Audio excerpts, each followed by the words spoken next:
നാരായണാഖില ഗുരോ ഭഗവൻ നമസ്തേ. പരശുരാമസ്വാമിയുടെ മനോഹരമായിട്ടുള്ളൊരു കഥ നമ്മൾ കേട്ടു. അതിനുശേഷം ഏറ്റവും ദിവ്യമായിട്ടുള്ളൊരു ചരിത്രമാണ് പിന്നീട് ഗണേശപുരാണത്തിൽ വരുന്നത്. സാക്ഷാൽ സുബ്രഹ്മണ്യസ്വാമിയുടെ അവതാരമാണ്. ആ ഭാഗങ്ങൾ വായിച്ചു. അതിൻ്റെ കഥ നമുക്കൊന്ന് ചുരുക്കി കേൾക്കാം. വ്യാസൻ ബ്രഹ്മദേവൻ്റെ അടുത്ത് ചോദിക്കുകയാണ്, പിതാമഹ, പരശുരാമൻ ഏത് സ്ഥലത്ത് വെച്ചിട്ടാണ് തപസ് ചെയ്തത് മഹാദേവനെ? ആ പുണ്യസ്ഥലത്തിനെക്കുറിച്ച് അറിയാൻ ഞാൻ ആഗ്രഹിക്കുന്നു. എവിടെയാണ് ഗണപതി അദ്ദേഹത്തിന് മുന്നിൽ പ്രത്യക്ഷപ്പെട്ടത്? ആ മഹാത്മ്യം അറിയാൻ ഞാൻ ആഗ്രഹിക്കണമെന്ന് പറയും. ഗണേശപുരാണം മുഴുവൻ നോക്കിയാൽ കാണാം, ഓരോ സ്ഥലത്തും ഗണപതി ഭഗവാൻ പ്രത്യക്ഷപ്പെട്ടിട്ടുള്ള സ്ഥലങ്ങളൊക്കെ പുണ്യക്ഷേത്രങ്ങളായിട്ട് മാറിയിട്ടുണ്ട്. ആ ക്ഷേത്രങ്ങളിലൊക്കെ ദർശനം നടത്തുന്നതിൻ്റെ മഹിമയും പറഞ്ഞു പോകുന്നുണ്ട്. ബ്രഹ്മദേവൻ പറയും, ആ സ്ഥലത്തിൻ്റെ പേര് മയൂരേശ്വരം എന്നാണ് എന്ന് പറയും. അപ്പോൾ ഈ മയൂരേശ്വരം നമ്മുടെ കാലഘട്ടത്തിൽ എവിടെയാണെന്ന് ചോദിച്ചാൽ തമിഴ്നാട്ടിലെ മയിലാടുതുറൈ മായൂരം എന്ന് പറയും. ആ പ്രദേശത്ത് വെച്ചിട്ടാണ് ഭഗവാൻ പ്രത്യക്ഷപ്പെട്ടത് പരശുരാമൻ്റെ മുന്നിൽ എന്നൊരു വിശ്വാസമുണ്ട്. വാസ്തവത്തിൽ ആ സ്ഥലത്തിനോട് വളരെ അടുത്ത് തന്നെയാണ് തെക്കേ ഇന്ത്യയിൽ ആദ്യത്തെ ഗണപതിര പ്രതിഷ്ഠ വരുന്നത്. തിരുച്ചങ്കട്ടാങ്കുടി എന്ന് പറഞ്ഞിട്ടുള്ള പ്രസിദ്ധമായിട്ടുള്ള ഒരു ക്ഷേത്രമുണ്ട്. പുലികേശിയുടെ കൊട്ടാരം പല്ലവ സൈന്യം ആക്രമിച്ചിട്ട് അവർ ആ കൊട്ടാരത്തിൻ്റെ ഉള്ളിലേക്ക് കയറിയപ്പോൾ അതിൻ്റെ ഉള്ളിൽ ആനത്തലയുള്ള ഒരു വിഗ്രഹം കണ്ടു. അപ്പോൾ ഇതാരാന്ന് ചോദിച്ചു. ശിവൻ്റെ മകനാ പറഞ്ഞു. ഞങ്ങളുടെ നാട്ടിൽ ഇങ്ങനൊരു ശിവൻ്റെ മകനില്ലല്ലോ, ഞങ്ങൾക്ക് സുബ്രഹ്മണ്യനാണ്. അല്ല, ഇങ്ങനൊരു മകനുണ്ട്. അതുകൊണ്ട് അവർ ആ വിഗ്രഹത്തിനെ അവിടുന്ന് ഇങ്ങോട്ട് കൊണ്ടുവന്നു. പല്ലവന്മാരുടെ രാജധാനി പുലികേശിയുടെ രാജധാനി, ചാലൂക്യന്മാരുടെ രാജധാനി ഇന്നത്തെ ബാദാമിയായിരുന്നു കർണാടകത്തിൽ. ആ ചരിത്രവും നമുക്ക് വിസ്തരിക്കാൻ സമയമില്ല, എങ്ങനെയാണ് ആ വിഗ്രഹം ഇങ്ങോട്ട് വന്നതെന്നൊക്കെ ഒന്ന് ചുരുക്കി പറയാം. ആ ബാദാമിയിൽ നിന്ന് ഇങ്ങോട്ട് കൊണ്ടുവന്ന് ഈ തിരുച്ചങ്കട്ടാങ്കുടി കൊണ്ടുവന്ന് പ്രതിഷ്ഠിച്ചത് അക്കാലത്ത് മാമല്ല നരസിംഹപല്ലവൻ്റെ സൈന്യാധിപനായിരുന്ന പരഞ്ജ്യോതി എന്ന് പറയുന്ന സൈന്യാധിപനായിരുന്നു. അദ്ദേഹം പിന്നീട് വലിയ ശൈവ സന്യാസിയായി മാറി. തിരുത്തൊണ്ട നായനാർ എന്നുള്ള പേരിൽ 63 നായനാൻമാരിൽ വളരെ പ്രസിദ്ധനാണ്. തമിഴ്നാട്ടിലെ ശിവക്ഷേത്രങ്ങളിൽ പോകുമ്പോൾ കുറേ പേര് നിരന്ന് നിന്ന് തൊഴണ വിഗ്രഹങ്ങൾ കണ്ടിട്ടുണ്ടാവും ചിലരെങ്കിലും. അതിലൊന്ന് ഈ തിരുത്തൊണ്ട നായനാരാണ്. അദ്ദേഹമാണത് പ്രതിഷ്ഠിച്ചത്. അദ്ദേഹത്തിൻ്റെ ജന്മനാടായിരുന്നു ഈ മായൂരത്തിൻ്റെ അടുത്തുള്ള തിരുച്ചങ്കട്ടാങ്കുടി. അങ്ങനെ ബാദാമി എന്ന്, സംസ്കൃതത്തിൽ അതിൻ്റെ പേര് വാതാപി എന്നാണ്. ആ വാതാപി എന്ന് കൊണ്ടുവന്ന് പ്രതിഷ്ഠിച്ച ഗണപതിയാണ് വാതാപി ഗണപതി. മുത്തുസ്വാമി ദീക്ഷിതർ ആ വാതാപി ഗണപതിയെക്കുറിച്ചാണ് ഹംസധ്വനി രാഗത്തിൽ ഈ പ്രസിദ്ധമായിട്ടുള്ള വാതാപി ഗണപതിയും ഭജ എന്നുള്ള കൃതി രചിച്ചത്. അപ്പം മയൂരേശ്വരം എന്നു പേരുള്ള പ്രസിദ്ധമായിട്ടുള്ള സ്ഥലത്താണ് ബ്രഹ്മദേവൻ പറയുക പരശുരാമൻ്റെ മുന്നിൽ പ്രത്യക്ഷപ്പെട്ടത്. അവിടെ കമലാസുരൻ എന്നു പേരുള്ള ഒരു അസുരനെ വധിക്കാൻ വേണ്ടിയിട്ടാണ് ഗണപതി ഭഗവാൻ മയൂരേശ്വരനായിട്ട് മയിൽവാഹനത്തിൽ കയറിയിട്ടുള്ള ഗണപതി ഭഗവാൻ. സുബ്രഹ്മണ്യസ്വാമിയെ പോലെ ഇരിക്കും കണ്ടു കഴിഞ്ഞാൽ. സുബ്രഹ്മണ്യസ്വാമി അയ്യപ്പസ്വാമിയെ പോലെ ഇരിക്കുന്ന വിഗ്രഹങ്ങളുണ്ട്. ബ്രഹ്മശാസ്ത എന്ന് പറയും. ആനപ്പുറത്തിരിക്കുന്ന സുബ്രഹ്മണ്യൻ ബ്രഹ്മശാസ്താവാണ്. അതേമാതിരി മയിലിൻ്റെ പുറത്തിരിക്കുന്ന ഗണപതിയുണ്ട്, മയൂരേശൻ. അങ്ങനെ മയൂരാരൂഢനായിട്ട് കയറി വന്ന സ്ഥലമാണ് ഈ മായൂരം. അതാണ് ഇന്നത്തെ മയിലാടുംതുറൈ എന്ന് പറയുന്ന തമിഴ്നാട്ടിലെ പ്രദേശം. അവിടെ വെച്ചിട്ടാണ് പരശുരാമസ്വാമി ഭാർഗവരാമൻ ഗണപതി ഭഗവാനെ തപസ് ചെയ്തതും പ്രത്യക്ഷപ്പെടുത്തിയതും പരശു ആയുധമായിട്ട് നേടിയതും അങ്ങനെ പ്രസിദ്ധമായതും. ഇനി ഞാൻ ആ സ്ഥലത്തിൻ്റെ മാഹാത്മ്യം ഒന്ന് വിസ്തരിച്ച് പറയാം എന്ന് പറഞ്ഞിട്ട് പറയും. താരകാസുരൻ്റെ കഥ വളരെ വിസ്തരിച്ചിട്ടാണ് ഗണേശപുരാണത്തിൽ വരുന്നത്. നമുക്ക് ആവശ്യമുള്ളത് മാത്രം ചർച്ച ചെയ്താൽ മതിയല്ലോ, അതിൽ കൂടുതൽ പറയേണ്ട ആവശ്യം വരുന്നില്ല. വളരെ ബലവാനായിട്ട് താരകൻ എന്ന് പറയുന്ന ഒരു അസുരനുണ്ടായിരുന്നു. അവന് 2 സഹോദരങ്ങൾ, സിംഹമുഖൻ, ശൂരപത്മൻ. അതിൽ ശൂരപത്മനാണ് ഏറ്റവും മൂത്തത്, രണ്ടാമത്തത് സിംഹമുഖൻ, മൂന്നാമത്തത് താരകാസുരൻ. 1000ഓളം വർഷങ്ങൾ 3 പേരും തപസ് ചെയ്തിട്ടുണ്ട്. അതിൽ താരകനാണ് ഗണേശപുരാണത്തിൽ പ്രാധാന്യം കൊടുക്കണം. ഈ താരകനെ പിന്നീട് സുബ്രഹ്മണ്യസ്വാമി വധിച്ച സ്ഥലമാണ് തിരുച്ചെന്തൂർ. ഓരോരോ ആയുധങ്ങളും അല്ലെങ്കിൽ ഓരോരോ സുബ്രഹ്മണ്യസ്വാമിയുടെ ഓരോ ശക്തിയും അനവധി യോഗരഹസ്യങ്ങളുള്ളതാണ്. താരകം എന്ന് സാധാരണ നമ്മൾ പറയണ വാക്കിൻ്റെ അർത്ഥം തരണം ചെയ്യിപ്പിക്കുന്നത്, മറുകര കടത്തിവിടുന്നത് എന്നൊക്കെയാണ് അർത്ഥം. നമ്മളെ ഈ ലോക ജീവിതത്തിൻ്റെ ബുദ്ധിമുട്ടുകളിൽ നിന്ന് മറുകര കടത്തിവിടുന്ന ഏതൊരു മന്ത്രമുണ്ടോ അതിനൊക്കെ താരകം എന്നാണ് പറയുക. അപ്പോൾ ഈ ഒരു അസുരൻ ആ പേരെങ്ങനെ വന്നു? ഇത് ചിന്തിക്കാനായിട്ട് ഇട്ട് തരുന്നു, കണ്ടെത്തുക. അത് നമുക്കിവിടെ വിസ്തരിക്കാനുള്ള സമയമില്ല. അതുകൊണ്ട് കണ്ടെത്തുക, നമ്മൾ അന്വേഷിക്കണമല്ലോ. ഇത് മുഴുവൻ എവിടുന്നെങ്കിലും ആരെങ്കിലും പറഞ്ഞു തന്നാൽ മാത്രമേ കിട്ടുള്ളൂ എന്ന് വെച്ചിട്ട് ഇരിക്കാൻ പാടില്ല. ഇപ്പോൾ ഇവിടെ ഇരുന്ന് കേൾക്കുന്നവരും ലൈവിൽ കേൾക്കുന്നവരും അന്വേഷിച്ച് കണ്ടെത്തുക. ഓംകാരത്തിന് പറയുന്ന പേരാണ് താരകം. ആ താരകത്തിൻ്റെ പേരിൽ എങ്ങനെ ഒരു അസുരന് പേരുണ്ടായി? പ്രണവസ്വരൂപനായിട്ടുള്ള സുബ്രഹ്മണ്യൻ എങ്ങനെ ആ താരകനെ വധിക്കാനിടയായി എന്നുള്ളതിൻ്റെ അർത്ഥം ചിന്തിച്ചു കഴിഞ്ഞാൽ, ആ അർത്ഥം കിട്ടിയാൽ വലിയൊരു രഹസ്യം മനുഷ്യജീവിതത്തിനെ സംബന്ധിച്ചിടത്തോളം വെളിവാകും. അപ്പോൾ അതൊരു എക്സസൈസായിട്ട് വിചാരിക്കുക. പുരാണ കഥാശ്രവണം പ്രാക്ടിക്കലായിട്ട് നമുക്ക് ജീവിതത്തിൽ ചില കാര്യങ്ങൾ അന്വേഷിച്ചറിയാൻ കൂടെ വേണ്ടിയിട്ടാണുള്ളത്. എന്താണ് അദ്ദേഹത്തിൻ്റെ കഥയിലേക്ക് പോവാം. ബ്രഹ്മദേവനെയാണ് ഇവർ തപസ് ചെയ്ത സഹോദരങ്ങളൊക്കെ. അതിൽ താരകൻ്റെ മുന്നിൽ ബ്രഹ്മദേവൻ പ്രത്യക്ഷനായി. എന്താണ് വരം വേണ്ടതെന്ന് ചോദിച്ചപ്പോൾ ദേവന്മാരുൾപ്പെടെ ആരിൽ നിന്നും മരണഭയം ഉണ്ടാവരുത് എന്ന് പറഞ്ഞു. എന്നിട്ട് വിചിത്രമായിട്ടുള്ളൊരു വരവും കൂടെ താരകൻ ചോദിച്ചു, ശിവനൊരു കുട്ടി ഉണ്ടായാൽ മാത്രമേ എന്നെ കൊല്ലാൻ പറ്റുള്ളൂ എന്ന്. അതെന്ത് ധൈര്യത്തിലാണ് ചോദിച്ചാൽ, ഇപ്പം നമ്മൾ ഇന്നത് കേൾക്കുമ്പോൾ വിചാരിക്കും ഇയാളെന്ത് പൊട്ടനാണ്, ഇങ്ങനൊരു വര ആരെങ്കിലും ചോദിക്കുമോ? ശിവനൊരു മകനുണ്ടാവാൻ എന്താ ഇപ്പോൾ പ്രയാസം, കല്യാണം കഴിഞ്ഞ് ജീവിക്കുന്ന ആളല്ലേ എന്ന്. പക്ഷേ താരകൻ വരം വാങ്ങിയ കാലത്ത് സതീദേവി ശരീരം ത്യാഗം ചെയ്തതിന് ശേഷം ഭഗവാൻ സർവസംഘ പരിത്യാഗിയായിട്ട് മനസ്സ് തകർന്നവനായിട്ട് തൻ്റെ ആത്മബോധത്തിനെ ഉറപ്പിച്ചു നിർത്താൻ ഹിമാലയത്തിൽ തപസ് ചെയ്തുകൊണ്ടിരിക്കുന്ന കാലമായിരുന്നു. ആയിരക്കണക്കിന് വർഷമാണ് തപസ് ചെയ്തത്. ഭഗവാൻ ഒരിക്കലും വീണ്ടും ഒരു വിവാഹം കഴിക്കുന്ന ലോകത്തിൽ ആരും ചിന്തിച്ചില്ല. ഭഗവാന് വീണ്ടും ഒരു വൈവാഹിക ജീവിതം ഉണ്ടാവുന്നും ഭഗവാനൊരു കുഞ്ഞ് ജനിക്കുന്നും സങ്കല്പിക്കാൻ പോലും പറ്റാത്തൊരു കാലമായതുകൊണ്ടാണ് ശിവൻ ഇനി തിരിച്ചു വരില്ല ജീവിതത്തിലേക്ക്. ശിവൻ കാട്ടിൽ തന്നെ ഇരിക്കുള്ളൂ, തപസ്സായിട്ടേ ഇരിക്കുള്ളൂ എന്നുള്ള ഉറപ്പ് മിഥ്യയായിട്ട് തെറ്റായി തോന്നിപ്പോയി ഈ വിദ്യാസുരന്. അദ്ദേഹം അതുകൊണ്ട് ഇങ്ങനൊരു മണ്ടൻ വരം മേടിച്ചു. മഹാദേവനൊരു പുത്രനുണ്ടായി, ആ പുത്രൻ വേണം എന്നെ വധിക്കാൻ പറഞ്ഞു. അങ്ങനെ തന്നെ ആവട്ടെ എന്ന് പറഞ്ഞിട്ട് അനുഗ്രഹിച്ചിട്ട് ബ്രഹ്മാവ് പോവുകയും ചെയ്തു. അങ്ങനെ വരം ലഭിച്ചതുകൊണ്ട് ശിവനന്നും കാട്ടിലാണ്. ശിവന് മാനസാന്തരമൊന്നും വന്നിട്ടില്ല. ശിവൻ കല്യാണം കഴിക്കാൻ തീരുമാനിച്ചിട്ടില്ല. ശ്രീപാർവതി ജനിച്ചിട്ടില്ല. എത്രയോ ആയിരം വർഷങ്ങൾ താരകന് കയ്യിൽ സുലഭമായിട്ട് കിട്ടി. അദ്ദേഹം തൻ്റെ ശക്തി മുഴുവൻ ഉപയോഗിച്ച് എല്ലാ ലോകങ്ങളെയും കീഴടക്കി ദേവന്മാരെയൊക്കെ ദേവലോകത്തു നിന്ന് ഓടിച്ച് നിഷ്കാസനം ചെയ്ത് അതിശക്തനായിട്ട് രാജ്യഭാരം ചെയ്തു. താരകൻ എന്ന് പറഞ്ഞു കഴിഞ്ഞാൽ ചില ആൾക്കാർ നമ്മൾ സാധാരണ മനുഷ്യജീവിതത്തിൽ ഭൗതികമായിട്ടുള്ള ശക്തി, അധികാരം, പണം ഇതൊക്കെ വെച്ചിട്ടുള്ള ശക്തികൾ കൊണ്ടാണ് മറ്റുള്ളവരെ അടിച്ചമർത്തിയിട്ട് ജീവിക്കുക. പക്ഷെ വേറൊരു വിഭാഗമുണ്ട്. ആ വിഭാഗത്തിന് നമ്മുടെ ആചാര്യന്മാർ നല്ലവണ്ണം പരിഗണിച്ചിട്ടാണ് പറഞ്ഞിരിക്കണമെന്നുള്ളതാണ്. നമ്മൾ സാധാരണ സാമൂഹ്യ വിമർശനം, രാഷ്ട്രീയ വിമർശനമൊക്കെ നടത്തുമ്പോൾ അധികാര ദുർവിനിയോഗം, അതുപോലെ തന്നെ ചൂഷണം, അഴിമതി, ഇത്തരം വിഷയങ്ങളൊക്കെ പറയുന്നത് എങ്ങനെയാണെന്ന് വെച്ചാൽ ഇതിനൊക്കെ കാരണമായിട്ടുള്ളത് അധികാരശക്തി, ധനശക്തി, ആൾബലം, ഇത് മൂന്നും വെച്ചിട്ടാണ് സാധാരണ ജനങ്ങളെ അടിച്ചമർത്തി ഭരിക്കുന്നത്. പക്ഷേ ഇതല്ലാണ്ട് നാലാമതൊരു സംഭവമുണ്ട്. അതെന്താണെന്ന് വെച്ചാൽ ചില ആൾക്കാർ ഉപാസന ചെയ്തിട്ട് അവർക്ക് വലിയ ഉപാസനാബലം ഉണ്ടാവും. ആ ഉപാസനാബലത്തിനെ അവർ മറ്റുള്ളവരെ ദ്രോഹിക്കാൻ ഉപയോഗിക്കും. ഒരിക്കലും മന്ത്രം ജപിക്കണമെന്നുള്ളത് കൊണ്ട് ഒരാൾ ആധ്യാത്മികവാദി ആവണമെന്ന് നിർബന്ധമില്ല. മന്ത്രം ജപിക്കുന്നവനൊക്കെ ദിവ്യനോ ആധ്യാത്മികമായിട്ട് ഉയർന്നവനോ ആവണമെന്ന് ഒരു നിർബന്ധമില്ല. മനസ്സടക്കമാണ് ആധ്യാത്മികതയുടെ ലക്ഷണം. അങ്ങനെയുള്ളവന് മന്ത്രം ഉണ്ടാവണമെന്ന് നിർബന്ധമില്ല. യഥാർത്ഥ ആധ്യാത്മികതയിൽ വിനയം ഉണ്ടാവും, സ്നേഹം ഉണ്ടാവും, സകല വസ്തുക്കളിലും ഭഗവാനെ ദർശിക്കാനുള്ള ഒരു സമഭാവന, വിശ്വഭാവന ഉണ്ടാവും. അല്ലേ? ചിദന്തേ പുണ്ഡരീകാക്ഷ നമസ്തേ വിശ്വഭാവന സുബ്രഹ്മണ്യ നമസ്തേസ്തു നമ പുരുഷപൂർവജ. നാരായണൻ്റെ ഉപചാരമന്ത്രത്തിൽ തന്നെ ഉണ്ടാവും വാക്ക്, വിശ്വഭാവനയുണ്ടാവും. നേരെ മറിച്ച് മന്ത്രം ജപിച്ച് ഭയങ്കര ശക്തിയൊക്കെ നേടി സിദ്ധികളൊക്കെ നേടിയിട്ടുള്ളവന്മാർ ലോകത്തിൽ വലിയ ദ്രോഹങ്ങൾ ചെയ്യാറുണ്ട്.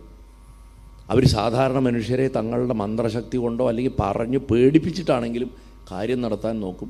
ധനം വലിക്കാനോ, സ്ത്രീയാണെങ്കിൽ ശരീരം ചൂഷണം ചെയ്യാനോ, അതല്ലാന്നുണ്ടെന്നുണ്ടെങ്കിൽ മറ്റെന്തെങ്കിലും തരത്തിൽ ഭൂമിയോ സമ്പത്തോ സ്വർണ്ണോ എന്താ വെച്ചാൽ പിടിച്ചെടുക്കാനോ തങ്ങളുടെ ശക്തിയെ ദുർവിനിയോഗം ചെയ്യാൻ അവർ ഉപയോഗിക്കും. അങ്ങനെ ദുർവിനിയോഗം ചെയ്യപ്പെടുന്ന ശക്തിയുടെ പ്രതിനിധിയാണ് താരകൻ. ആ താരകനെ ശുദ്ധജ്ഞാനമുള്ള ഒരാൾക്ക് മാത്രമേ നശിപ്പിക്കാൻ പറ്റുള്ളൂ.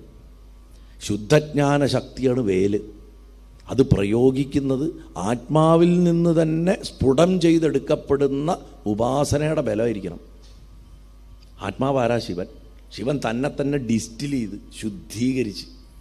ശിവൻ 6 മുഖമാണ് ശരിക്കും. 5 മുഖം എന്ന് പുറത്തേക്ക് പറയും. സദ്യോജാതം, വാമദേവം, അഘോരം, തൽപുരുഷം, ഈശാനം.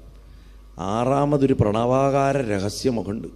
അത് ശ്രീപാർവതിക്ക് മാത്രം ദർശിക്കാൻ പറ്റുന്ന മുഖമാണെന്നാണ് പറയുക. ഭഗവാൻ ആ 6ാമത്തെ മുഖത്തിനെയും കൂടെ പുറത്തേക്ക് എടുത്തിട്ടുണ്ടാക്കിയ മകനാണ് സുബ്രഹ്മണ്യൻ. അങ്ങനെയാണ് സുബ്രഹ്മണ്യൻ 6 മുഖം വരുന്നത്.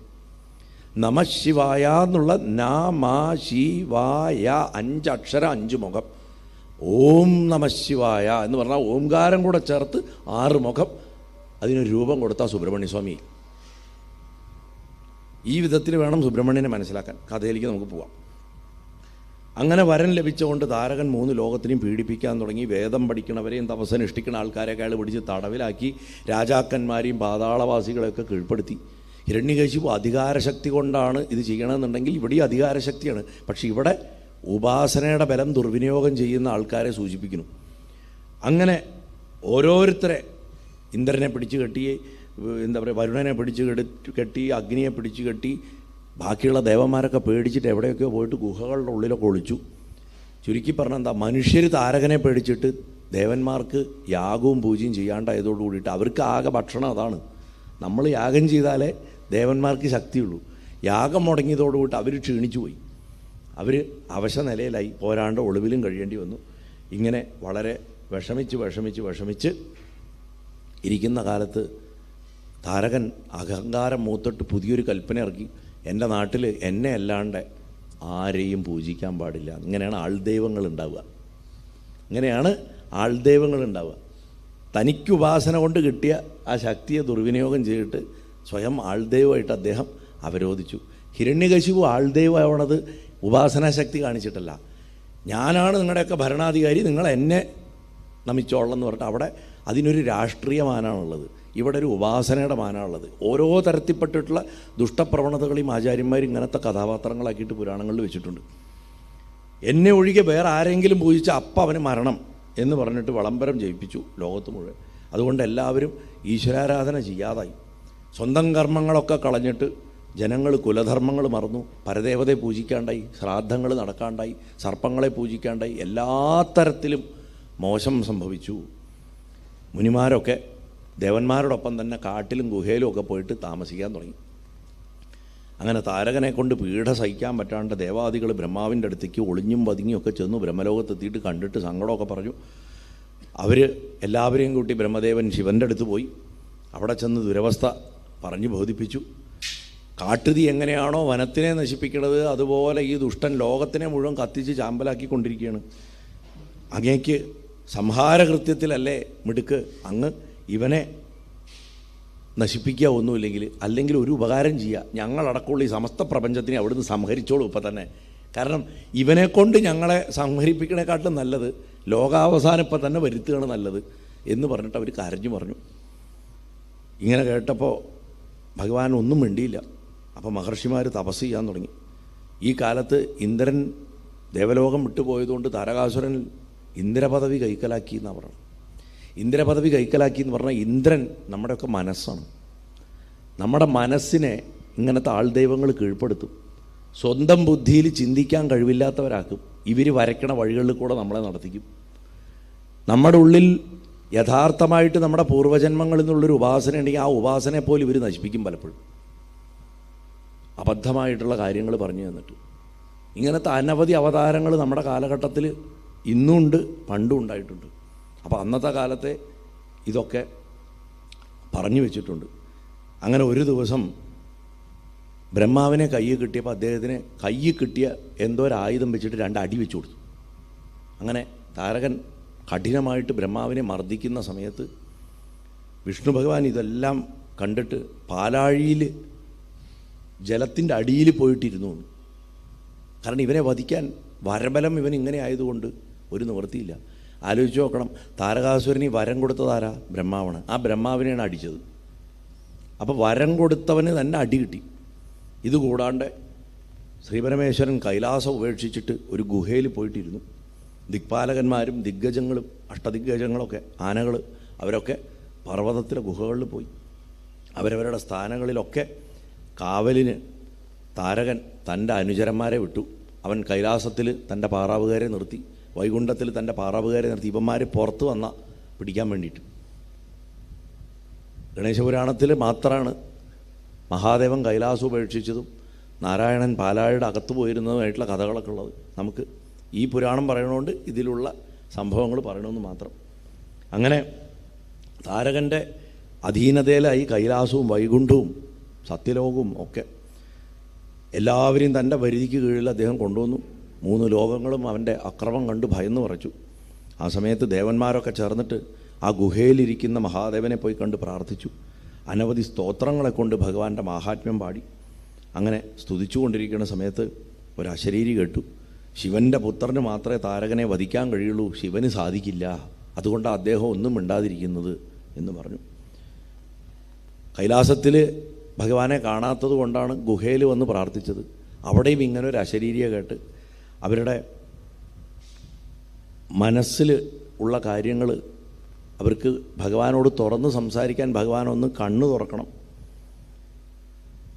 അതിന് എന്താ മാർഗം, ഭഗവാനോട് ഈ ആവശ്യം എങ്ങനെ ഉണർത്തിക്കും എന്നിവർക്ക് അറിയില്ല.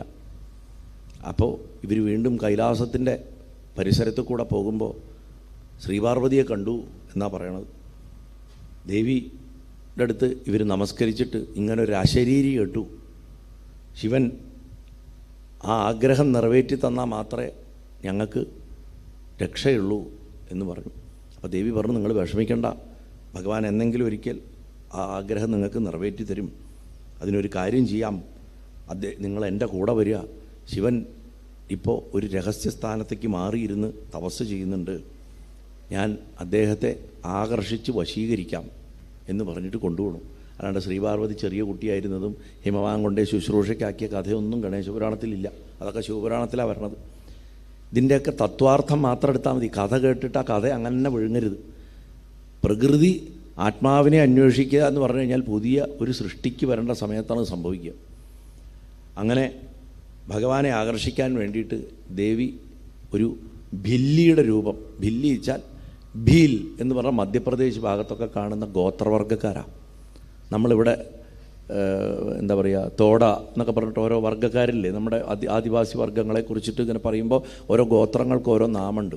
അതേപോലെ ഭില്ലുകൾ എന്ന് പറഞ്ഞു കഴിഞ്ഞാൽ ഈ നമ്മുടെ മധ്യപ്രദേശ് ഭാഗങ്ങളിലൊക്കെ ഭീൽ വംശജരുണ്ട്.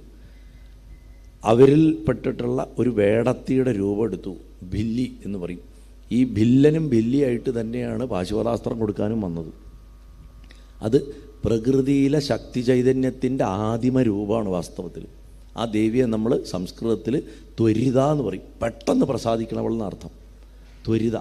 ഈ ത്വരിതയാണ് കാട്ടാളത്തി, അവൾ തന്നെയാണ് കുറത്തി, അവൾ തന്നെയാണ് വേടത്തി, അവൾ തന്നെയാണ് കാടാമ്പുഴയിലിരിക്കുന്നത്.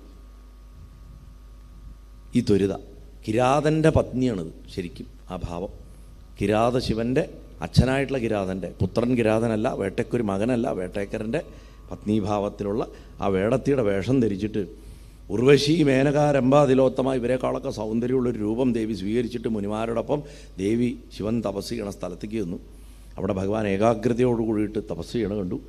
ആ സമയത്ത് അദ്ദേഹത്തിനെ ഉണർത്താൻ വേണ്ടിയിട്ട് ഒരു മാർഗം ആലോചിച്ച് കണ്ടുപിടിച്ചിട്ട് കാമദേവനെ ഇതിനായിട്ട് നിയോഗിച്ചു. കാമൻ്റെ ബാണം, പുഷ്പബാണം ഏറ്റു കഴിഞ്ഞാൽ അശോകം, ചൂതം, നവമാലിക, നീലോൽപ്പലം തുടങ്ങിയിട്ടുള്ള ബാണങ്ങൾ ഒന്നൊന്നിന് പുറകെയായിട്ട് ആദ്യം എന്താ ചെയ്യാന്ന് വെച്ച് കഴിഞ്ഞാൽ ഒരു വ്യക്തിയോട് ആകർഷണം തോന്നാൻ നോക്കണം. അങ്ങനെ നോക്കാൻ പ്രേരിപ്പിക്കുന്ന ബാണം പ്രയോഗിക്കും. അത് കഴിഞ്ഞാൽ നെഞ്ചിടിപ്പ് കൂട്ടുന്ന ബാണം പ്രയോഗിക്കും. ഇങ്ങനെ പ്രേമത്തിൻ്റെ പല ഘട്ടങ്ങൾ, 5 ഘട്ടങ്ങളാണ് ഈ ഓരോ ബാണങ്ങളും ഒരാളിലുണ്ടാക്കുക.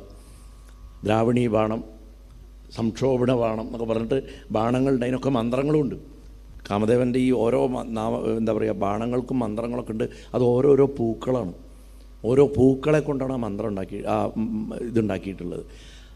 കൊലയ്ക്കുന്ന വില്ല് കരിമ്പുകൊണ്ടുമാണ്. കാമദേവൻ്റെ ആ കരിമ്പ് വില്ലും പുഷ്പബാണങ്ങളും മുഴുവൻ പരാശക്തി കയ്യിൽ പിടിച്ചിരിക്കുന്ന രൂപമാണ് ലളിത. കാഞ്ചിയിലെ കാമാക്ഷിയുടെ കയ്യിൽ അത് കാണാൻ പറ്റും. കാരണം ഈ വികാരത്തിനെ പൂർണ്ണമായിട്ടും നിയന്ത്രിക്കാൻ ദേവിയുടെ ഉപാസനയ്ക്ക് സാധിക്കും. എന്ന് കാണിക്കാനാണത്. ദേവിയുടെ കയ്യിൽ കരിമ്പ് കൊടുത്തിരിക്കണം, കാർമുകം ആകുന്ന വില്ല് പിടിച്ചിരിക്കുന്നത് കാണാം. അങ്ങനെ കാമൻ എന്ത് ചെയ്തു? ഇവർ പറഞ്ഞത് കേട്ടിട്ട് തൻ്റെ സഹായത്തിനായിട്ട് ക്ലൈമറ്റ് മാറ്റണമല്ലോ, അതിന് വേണ്ടിയിട്ട് വസന്തത്തിനെ കൂടെ വിളിച്ചു. വസന്തം എന്ന ക്ലൈമറ്റിനെ, ആ കാലാവസ്ഥയിൽ കൂട്ടി വിളിച്ച് അപ്സരസുകളെയും തൻ്റെ പത്നി രതിയൊക്കെ കൊണ്ട് തൻ്റെ ദേഹം വീഴുന്ന വരെയും ഞാനിതിന് ശ്രമിക്കും, കാരണം ലോകനന്മയ്ക്കല്ലേ, അതുകൊണ്ട് ഇനി എന്തെങ്കിലും ആപത്ത് സംഭവിച്ചാലും എനിക്കതിൽ സങ്കടമില്ല, ശിവനെ ഞാൻ എങ്ങനെയെങ്കിലും ഉണർത്തും, ദേവിയിൽ ആകൃഷ്ടനാക്കും, പുത്രോത്പാദനം നടത്തിക്കും, അങ്ങനെ ലോകത്തിനെ രക്ഷിക്കും എന്ന് പറഞ്ഞിട്ട് ശിവൻ്റെ സമീപത്ത് ചെന്നു. ദേവകാര്യത്തിനായിട്ട് കാമദേവൻ ശിവൻ്റെ അടുത്ത് പോയി. ആ വള്ളിക്കുടിലുകളൊക്കെ നിറഞ്ഞു നിൽക്കണ ധാരാളം ക്രൂരമൃഗങ്ങളൊക്കെ ഉള്ള കൊടുങ്കാട്, അതിഭീകരമായിട്ടുള്ളൊരു പർവ്വതം, ആ പർവ്വതത്തിലെ ഒരു ഗുഹയുടെ ഉള്ളിലാണ്, ആർക്കും ചെന്നെത്താൻ പറ്റാത്തൊരു സ്ഥാനത്തിരുന്നിട്ടാണ് ഭഗവാൻ തപസ് ചെയ്തുകൊണ്ടിരുന്നത്. പർവ്വതത്തിൻ്റെ ഉള്ളിലൊരു പർവ്വതം പോലെ ഭഗവാനെ കണ്ടു എന്നാണ് പറഞ്ഞത്. കറുത്തിരുണ്ട കരിമ്പാറയാകണ പർവ്വതത്തിൻ്റെ ഗുഹയുടെ ഉള്ളിൽ വെളുത്ത മഞ്ഞുമല പോലുള്ള ശരീരത്തോട് കൂടിയിട്ട് മഹാദേവൻ ഇരിക്കുന്നു. ഭഗവാനെ കണ്ട അങ്ങനെയാണ് ശരിക്കും അല്ലേ? വെള്ളിമാമല വിഗ്രഹം ഉള്ളിലമ്പൊട് ചിന്തയേ എന്നല്ലേ നമ്മൾ പറയുക. വെള്ളി പോലെ, രജതഗിരി പോലെ ഇരിക്കുന്ന പറയുക, വെള്ളിയുടെ പർവ്വതം പോലെയാണ് ഭഗവാന്റെ ശരീരം. അങ്ങനെ വലിയൊരു ശരീരം, ചെമ്പിച്ച് തീ പോലുള്ള ജട ഭഗവാൻ ധ്യാനിച്ചുകൊണ്ടിരിക്കുന്നത് കണ്ടു. കാമൻ ആദ്യം എന്ത് ചെയ്തു? ആ ഭീകരതയൊക്കെ മാറ്റി. കരിങ്കല്ലുകളൊക്കെ നിമിഷാർദ്ധം കൊണ്ട് അപ്രത്യക്ഷമായി. അവിടെ നല്ലൊരു പുൽത്തകിടി വന്നു, മനോഹരമായിട്ടുള്ള ചെടികൾ, ഉദ്യാനങ്ങൾ, പുഷ്പങ്ങൾ, വണ്ടുകൾ, സുഗന്ധമുള്ള കാറ്റ്, അന്തരീക്ഷം മൊത്തം വസന്തൻ മാറ്റിയപ്പോൾ അതിനു വേണ്ട അന്തരീക്ഷവും ഒരുക്കി കിട്ടിയപ്പോൾ ഏത് ക്രിയ ചെയ്യണേനും അതിനാവശ്യമായിട്ടുള്ളൊരു അന്തരീക്ഷം വേണം.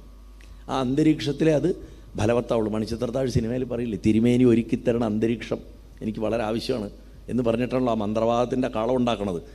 അവിടെ ഒരു സൈക്യാട്രിക് ചികിത്സ നടക്കണമെന്നുണ്ടെങ്കിൽ ആ മന്ത്രവാദത്തിൻ്റെ ഒരു അന്തരീക്ഷം അവിടെ ഉണ്ടാക്കി കൊടുക്കുന്നുണ്ട്. അന്തരീക്ഷമാണ് എന്തിനും അടിസ്ഥാനമാവണം. ഇപ്പോൾ ഇവിടെ ഫുൾ ബഹളമാണെന്ന് വിചാരിക്കുക, ചുറ്റും ബഹളം, ഇതിന് പറ്റിയ അന്തരീക്ഷമല്ല, സത്സംഗത്തിന് പറ്റിയ അന്തരീക്ഷം ആവില്ല. അത് ശാന്തമായ അന്തരീക്ഷം, ക്ഷേത്രാങ്കണം, ചൈതന്യവത്തായിട്ടുള്ള ഭൂമി, ഇതൊക്കെ ചേരുമ്പോഴാണ് ഈ സത്സംഗത്തിനുള്ള അന്തരീക്ഷം ഇവിടെ ഒരുങ്ങുന്നത്. അപ്പോൾ ആ അന്തരീക്ഷം അവിടെ ഉണ്ടാക്കി കൊടുത്തു. ഭഗവാൻ പക്ഷെ ഉണർന്നില്ല. പലരും നമ്മളൊക്കെയാണെന്നുണ്ടെങ്കിൽ നല്ല സുഗന്ധമുള്ള കാറ്റടിക്കുമ്പോഴേക്കും കണ്ണു തുറന്ന് നോക്കും. ഇത് കണ്ണ് തുറന്ന് നോക്കാൻ മാത്രം അങ്ങനെ എളുപ്പത്തിൽ പോകണ ശ്രദ്ധയുള്ള ഒരാളല്ല. എന്താണെന്നുണ്ടെങ്കിലും അദ്ദേഹം അനവധി ഫലവൃക്ഷങ്ങളെയൊക്കെ അവിടെ സൃഷ്ടിച്ചു. അത്ര വാഴ, ഈന്തപ്പന, പ്ലാവ്, മാവ്, അശോകം, ഏലം, ലവംഗം, ഇതിനൊക്കെ ഗന്ധമുണ്ട്. പഴുത്ത മാങ്ങയ്ക്ക് ഗന്ധമുണ്ട്, ഏലത്തിന് ഗന്ധമുണ്ട്, ഗ്രാമ്പൂവിന് ഗന്ധമുണ്ട് അല്ലേ? ഈ ചെടികൾക്കൊക്കെ അതിൻ്റെ തോട്ടങ്ങളിൽ പോയി കഴിഞ്ഞ് കഴിഞ്ഞാൽ മൈൽ കണക്കിന് ദൂരം തന്നെ നമുക്കതിൻ്റെ ഗന്ധം വരും. നല്ല സുഗന്ധം അവിടെ മുഴുവൻ പരക്കാൻ തുടങ്ങി. അതേ സമയത്ത് പുലർകാലത്ത് സൂര്യൻ ഉദിച്ചിട്ട് ഇങ്ങനെ കയറി വരുന്ന സമയത്താണെങ്കിലും നിലാവ് പോലെ തണുപ്പ്, നല്ല സുഖമായിട്ടുള്ളൊരു ക്ലൈമറ്റ് അവിടെ ഉണ്ടാക്കി. ഈ സമയത്ത് ആദ്യത്തെ അമ്പം അങ്ങോട്ട് കുലച്ചു. അത് ഭഗവാനെ ഇളക്കിയില്ല. രണ്ടാമത്തെ അമ്പും കൂടെ കുലച്ചപ്പോൾ ചെറിയൊരു സംശയം. ഭഗവാനൊന്നിങ്ങനെ കണ്ണൊന്ന് കൃഷ്ണമണി ഇളകി. മൂന്നാമത്തെ കുലച്ചപ്പോൾ കണ്ണ് തുറന്നു.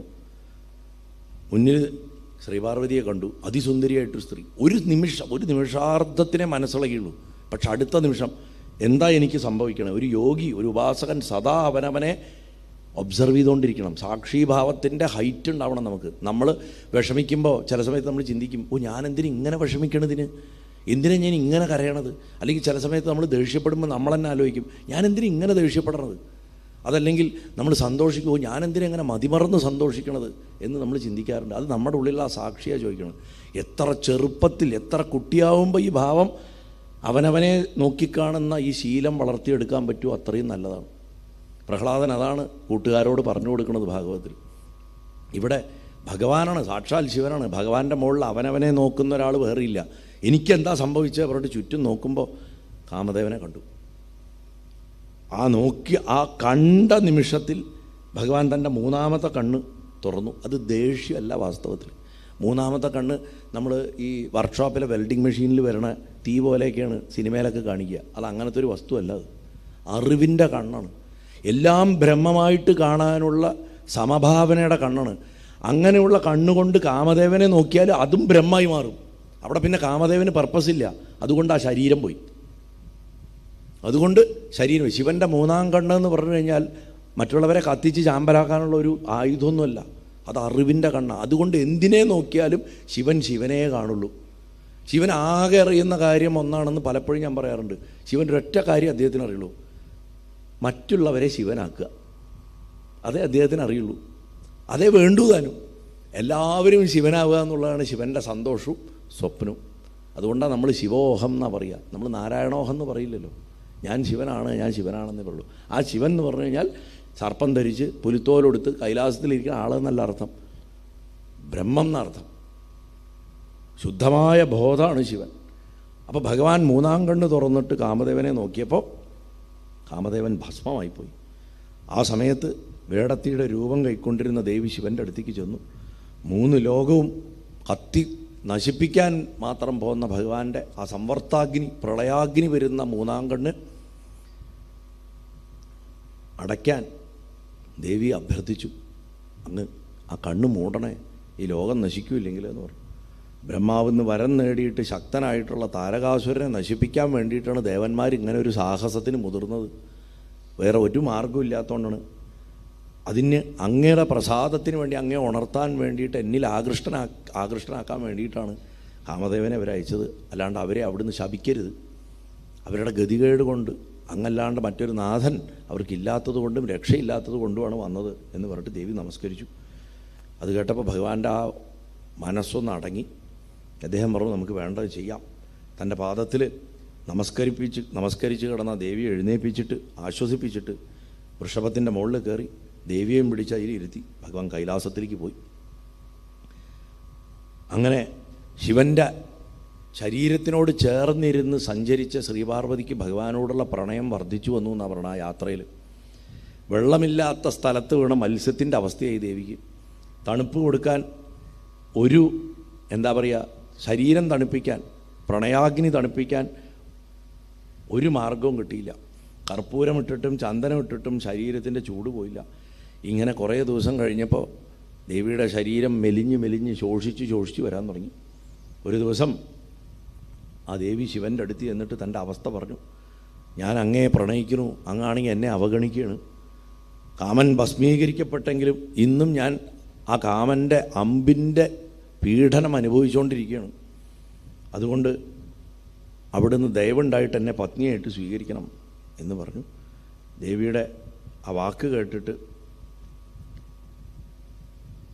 ഭഗവാൻ പത്നിയായിട്ട് സ്വീകരിക്കണമെന്നല്ല, പത്നിയാണ്, ഈ കഥയിൽ പത്നിയാണ്. ആ സുരതക്രിയയ്ക്ക് ശയനഗൃഹത്തിലേക്ക് കൊണ്ടുപോയി. അങ്ങനെ അനവധി കാലം ഭഗവാനും ദേവിയും സുരതക്രിയയിൽ ഏർപ്പെട്ടു എന്ന് പറയണു.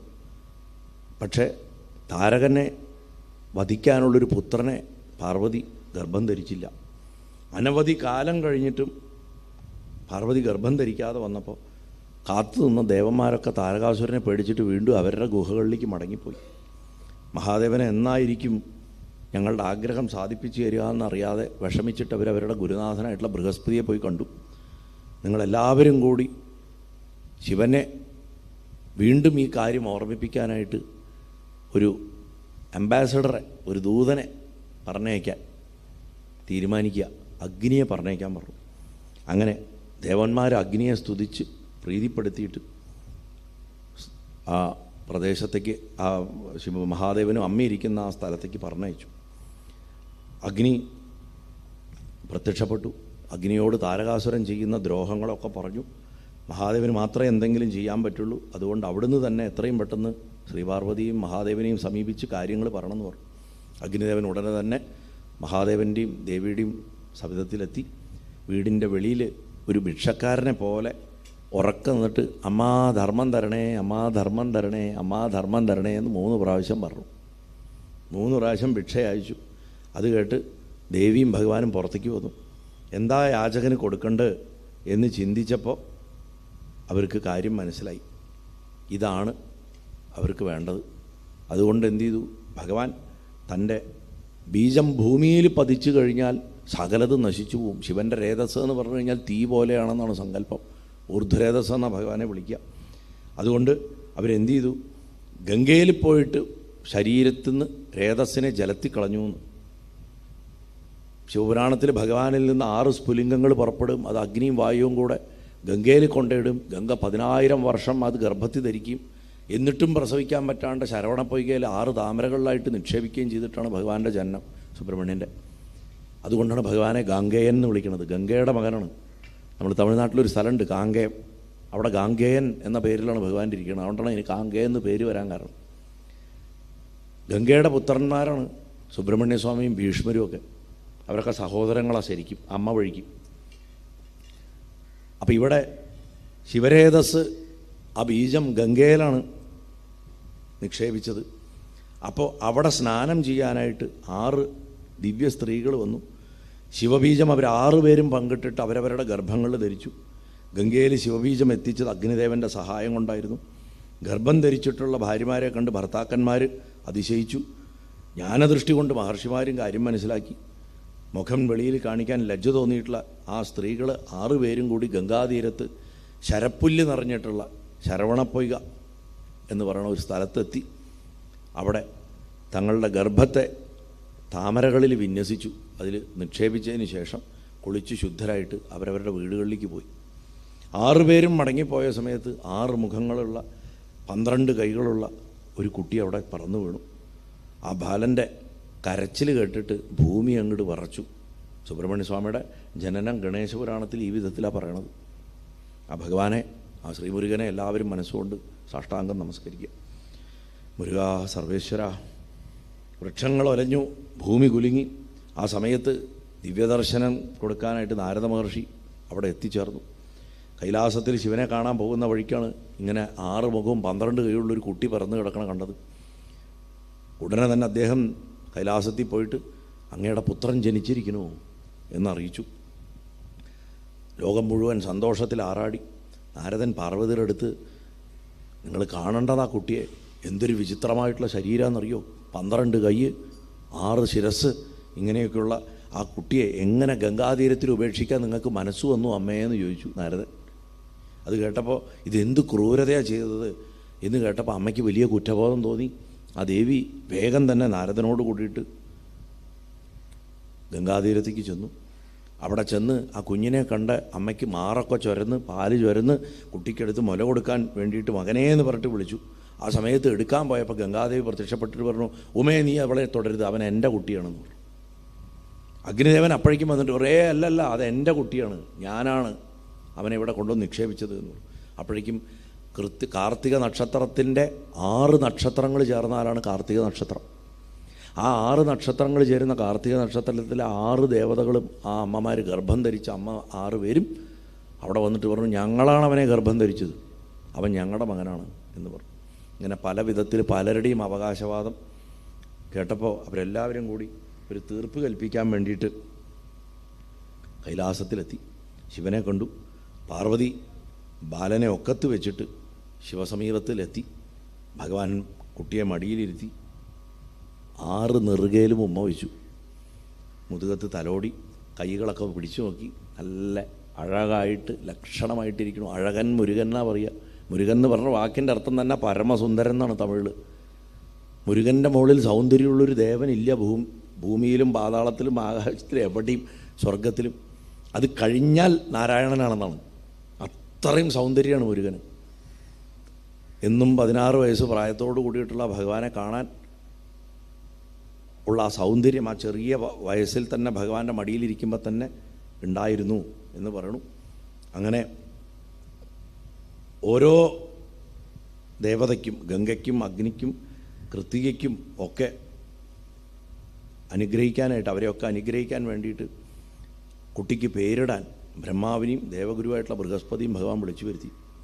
അതിനുശേഷം ഭഗവാന്റെ കൽപ്പന കൊണ്ട് കാർത്തിക മാസത്തിൽ കൃത്തികമാരാൽ പ്രസവിക്കപ്പെട്ടതുകൊണ്ട്, ഗർഭം ധരിക്കപ്പെട്ടതുകൊണ്ട് കാർത്തികേയൻ എന്ന് പേരിട്ടു. ശരപ്പുല്ല് നിറഞ്ഞിട്ടുള്ള ദ്വീപിൽ ജനിച്ചതുകൊണ്ട് ശരജന്മാവ് എന്നും ശരത്ത് എന്നും പേരിട്ടു. 6 സ്ത്രീകൾ മാതാക്കളെപ്പോലെ ബാലനെ പരിപോഷിപ്പിച്ച് പ്രസവിച്ചതുകൊണ്ട് ഷൺമാതുരൻ എന്ന് പേരിട്ടു. 6 അമ്മമാരുള്ളവൻ. അനവധി അമ്മമാർ എന്ന കണക്കിൽ ഗംഗയുണ്ട്, പാർവതിയുണ്ട്, 6 വേറെ അമ്മമാരുണ്ട്. ഇവരൊക്കെ അമ്മമാരായിട്ടുള്ളതുകൊണ്ട് ബഹു അമ്മമാരുള്ളത് കൊണ്ട് ബാഹുലേയൻ എന്ന് പേരിട്ടു. അങ്ങനെയൊക്കെയാണ് ഭഗവാന്റെ പേരുകൾ വരുന്നത്. ഹൃദയമാകണ ഗുഹയിലിരുന്നിട്ട് ഓംകാരസ്വരൂപനായിട്ടിരിക്കുന്നതുകൊണ്ട് ഗുഹൻ എന്ന് പേരിട്ടു. അതേപോലെ സ്വന്തം തന്നെപ്പോലെ തന്നെ ഉയർന്ന ചുമലുകളുള്ളതുകൊണ്ട് യോദ്ധാക്കന്മാർക്കൊക്കെ വലിയ ഷോൾഡേഴ്സ് ആയിരിക്കും, അവരുടെ ചുമലിന് വലിയ വിസ്താരവും വീതിയും ഉണ്ടാവും. അതുകൊണ്ട് സ്കന്ധൻ എന്ന് പേരിട്ടു. ദേവസേനയുടെ അധിപനായി തീരാൻ പോകുന്നത് കൊണ്ട് സേനാനി എന്ന് പേരിട്ടു. ഇങ്ങനെ ഓരോ പേരുകൾ കൊടുത്തു. താരകനെ വധിക്കാൻ പോകുന്നതുകൊണ്ട് താരകാന്തകെന്നും താരകചിത്തെന്നും പേരിട്ടു. 6 മുഖമുള്ളത് കൊണ്ട് ഷൺമുഖൻ എന്ന് പേരിട്ടു. ശരവണപ്പൊയ്കയിൽ ജനിച്ചത് കൊണ്ട് ശരവണഭവൻ എന്ന് പേരിട്ടു. അതേപോലെ തന്നെ വലിയ ശബ്ദമുള്ളത് കൊണ്ട് മഹാസേനൻ എന്നും പേരിട്ടു. ഇങ്ങനെയൊക്കെ മഹാരാവൻ, മഹാസേനൻ, സദാ ആകാശത്ത് സഞ്ചരിക്കണവനായതുകൊണ്ട് ഖേചരൻ എന്ന് പേരിട്ടു. ഇങ്ങനെയൊക്കെ അനവധി പേരുകൾ ഭഗവാന് ജന്മത്തിൽ തന്നെ കിട്ടി. സുബ്രഹ്മണ്യ സ്വാമിക്ക് മാത്രമാണ് ആ ഭാഗ്യം കിട്ടുന്നത്. ജനിച്ച ഉടനെ തന്നെ ഇത്രയധികം പേരുകൾ കൊടുത്തു. അങ്ങനെ പല നാമങ്ങളും ആ കുട്ടിക്ക് കിട്ടി. ആ സമയത്ത് ഇന്ദ്രാദികളായിട്ടുള്ള ദേവന്മാരൊക്കെ അവിടെ വന്നിട്ട് ആ ബാലനെ സ്തുതിച്ചു.